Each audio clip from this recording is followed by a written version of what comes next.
Hello again, everyone. It's me, Brandon. I might sound a little bit off today. I've been feeling sick these past couple of days, but figured I'm going to go ahead and record another video. Again, I am back on the Atari 2600. Got everything plugged in, hooked up. But you might be asking, why do I have a cassette recorder right here? Well, the reason why I have this cassette recorder is because I have a product right here, the Starpath Supercharger, or Arcadia Supercharger, released in 1982. It, however, plugs into your cassette and you can play a variety of cassette games, which I own. I own 1 through 8, but there's 12 total, with the last two only available through mail order. Those are quite rare and expensive when they do pop up. Some of these can range in prices. You can find some as little as like $10 for Phaser Patrol or Escape the Mine Master. I've seen Rabbit Transit go for around 100 to 120. Dragon Stomper as well. But you can always keep an eye out for auctions, because typically you'll be able to get these things cheaper in auction. Just simply because I don't think a lot of people want these, or a lot of people have the Starpath Supercharger. And some people think that what they have is worth way more than what it's going for. But the interesting thing about the Starpath Supercharger is that it increases the system RAM, which allows for much better higher resolution games. So the Atari 2600 has 128 bytes of RAM, and this will expand its RAM to roughly about 6 kilobytes, about 49 times that of the system RAM in the Atari. It will work in every single Atari 2600 and its clones. The only problem would be the ColecoVision's expansion module 1. It will play on that. However, you would have to remove the top cover as it does not fit the cartridge slot. The cartridge slot is way too high. They do not work on the Atari 7800. I'm fairly certain it won't work for the Atari 2600 Plus or 7800 Plus. I've never tried. I don't own one of those systems. But the 7800 I know for sure. Now, I said earlier that there was 12 games total, and of those I own 8. So here's the 8 that I do own. I do have a extra copy of Mine Master. I bought most of these from someone else, and I did not bid on Mine Master, but they threw it in for free, I guess, because no one took any bids on it. But you have Phaser Patrol, Communist Mutants from Outer Space, Fireball, Suicide Mission, Escape from the Mine Master, Dragon Stomper, Killer Satellite, Rabbit Transit, and what I'm currently missing of the original 10 would be the official Frogger, as well as Party Mix. Those can be kind of expensive to find. I probably will get Frogger eventually, not sure about Party Mix. The two after that that came out are Sword of Sorrows and Survival Island. Those were released after Starpath declared bankruptcy. Those can be quite rare to find. They were only mail-in. You only got those via mail order. But if you do find those, and you want to own it, do expect to pay a few $100s. Please excuse the static, but the load times for this are not bad at all compared to some of my computers.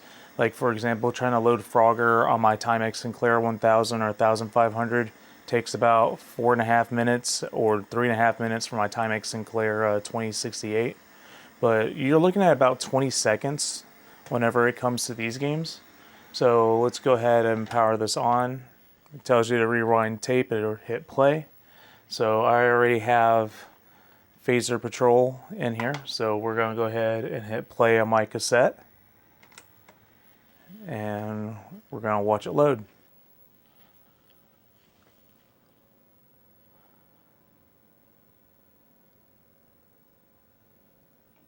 Let's see here.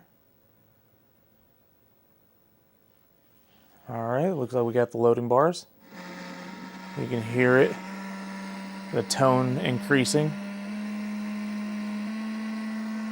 Turn down because of the static here.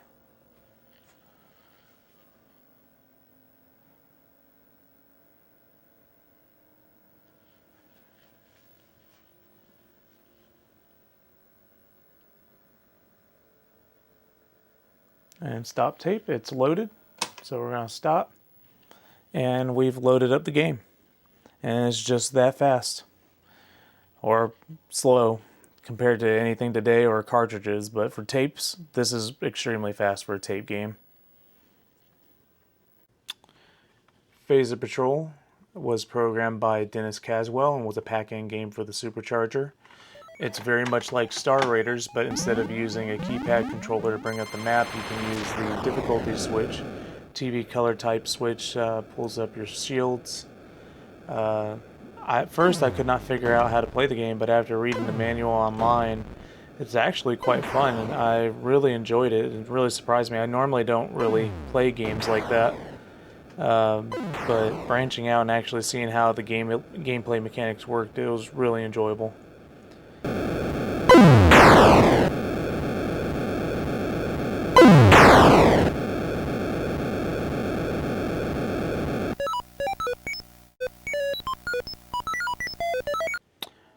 Communist Mutants from Space.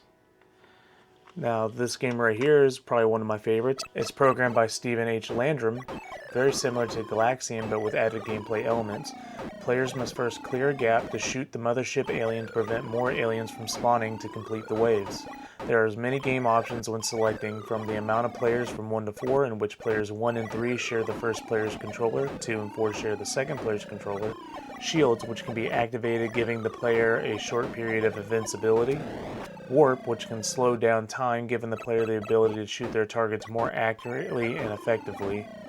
You can adjust for penetrating fire, giving the cannon the ability to shoot through 2 enemies instead of 1. And there's also a guided option similar to River Raid, in which the player can steer and maneuver the shot once fired.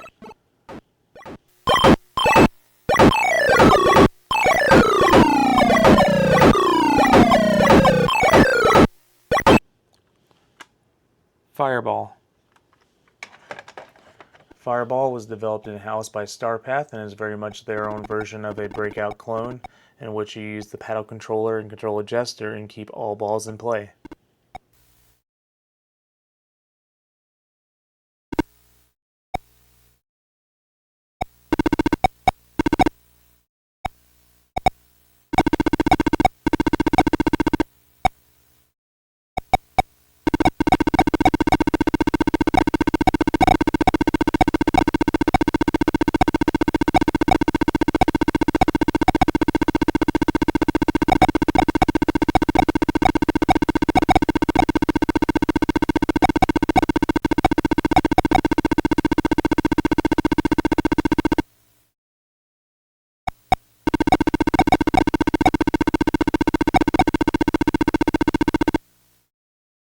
Suicide Mission.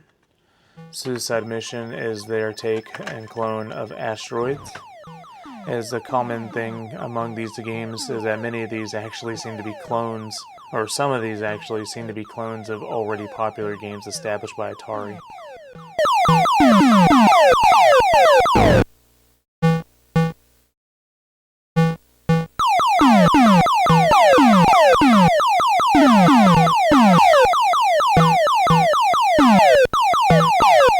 Escape from the Mine Master. Now this is a rather unique one for the system. Escape from the Mine Master was programmed by Dennis Caswell. The goal is for the player to solve the puzzles and escape the maze while avoiding the alien that is in pursuit of the player.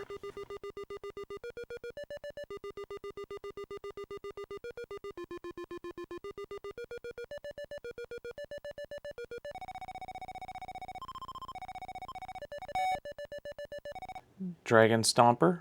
Dragon Stomper is a RPG game programmed by Stephen Landrum, in which the player is a dragon hunter on a quest to defeat the dragon and reclaim a magical amulet.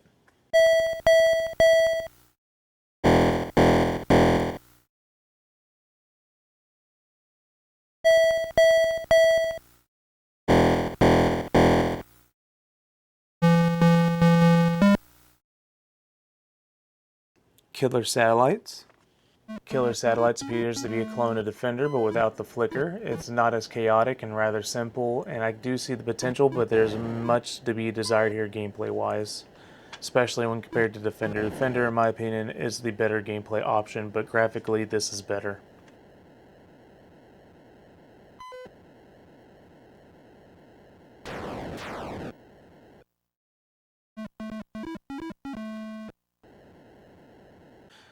Now, this one rather surprised me, Rabbit Transit.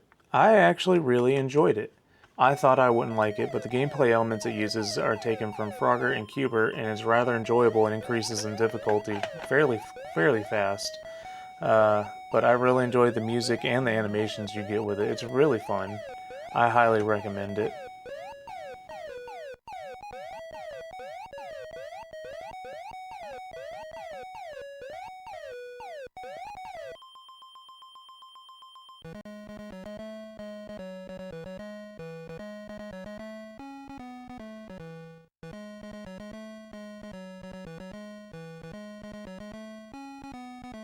Now, being that this is a tape playing system, you don't necessarily need to own the tapes. You can just download the WAV files and play the waves and load the tapes from your computer. Or in my case, I still like to use the cassette player, but I have the WAV files stored on my phone. So I use, what I have in here is this little Bluetooth adapter. I connect to my phone, pop this into the player, and then from there I can load up any game I choose, as well as any homebrew systems or homebrew games that was developed for the system. With this, you can take a look at what is arguably the best version of Frogger for the system. Sure, Parker Brothers is fun, but this is just way better. Now, being that this is a tape playing system, you don't necessarily need to own the tapes. You can just download the WAV files and play the waves and load the tapes from your computer. Or in my case, I still like to use the cassette player, but I have the WAV files stored on my phone. So I use, what I have in here is this little Bluetooth adapter. I connect to my phone, pop this into the player, and then from there I can load up any game I choose, as well as any homebrew systems or homebrew games that was developed for the system. With this, you can take a look at what is arguably the best version of Frogger for the system. Sure, Parker Brothers is fun, but this is just way better.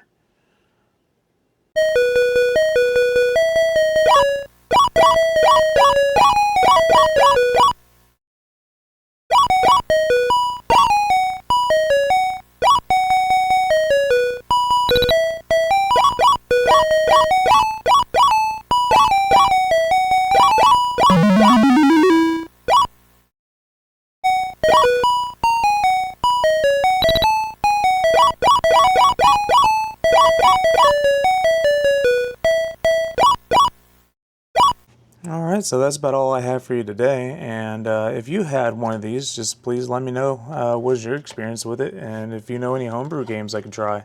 I'm always looking to try more games, new options to play, but let me know in the comments below. See ya!